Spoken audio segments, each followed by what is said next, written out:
anaenda kupigana ndio mwanasiasa apate kura. Hapana. Kura inaamuliwa kwa demokrasia, kwa mapenzi ya mwananchi. Na kila mwananchi ako huru kuamua ni nani anataka kumchagua bila ya kushurutishwa na bila ya kulazimishwa na mtu yeyote. Ama ni namna gani watu wa South Mugirango? Ama ni aje vijana wa South Mugirango? Tuko pamoja? Tuko pamoja? Wale wamekuwa wakigeti mahali fulani atu wanatuamulia, safari hii tunawapatia notice. Sisi wenyewe tutajiamulia, my friends. Ama nyinyi mko tayari?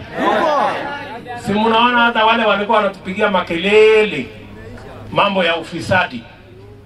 Sasa juzi wametoka upinzani, wameingia hapo, na sasa ndio wako mstari ya mbele kwa kuchunguzwa kwa kuiba pesa ya corona. Kumaanisha ile kelele yote walikuwa wanapiga kelele, kumbe ilikuwa ni njama ya kutafuta mahali ya kuiba. Na wamesemekana sasa, na hata ule mtu mwenyewe alikuwa anaongeanga sana mambo mingi. Sasa siku hizi yako na kigumizi, hajui vile ya kuongea. Mambo ya ufisadi imemshinda.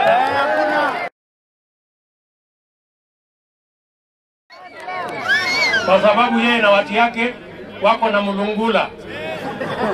Sijui kama tunaelewana. Sasa niwaulize watu wa South Mugirango. Wale watu wa kupiga makelele walikuwa wanatuambia mambo ya ufisadi, former opposition. Sasa wamekuwa ndio mstari ya mbele wezi wa pesa ya serikali, na hata hawana aibu, wameenda kuiba pesa ya wagonjwa. Bahati mbaya wakipata serikali wataiba kiasi gani? Ndio Mungu hajawaruhusu, kwa sababu Mungu anawajua. Sijui kama tunaelewana jameni. Tuko pamoja? Kwa hivyo mimi nataka niwaambie asanteni sana.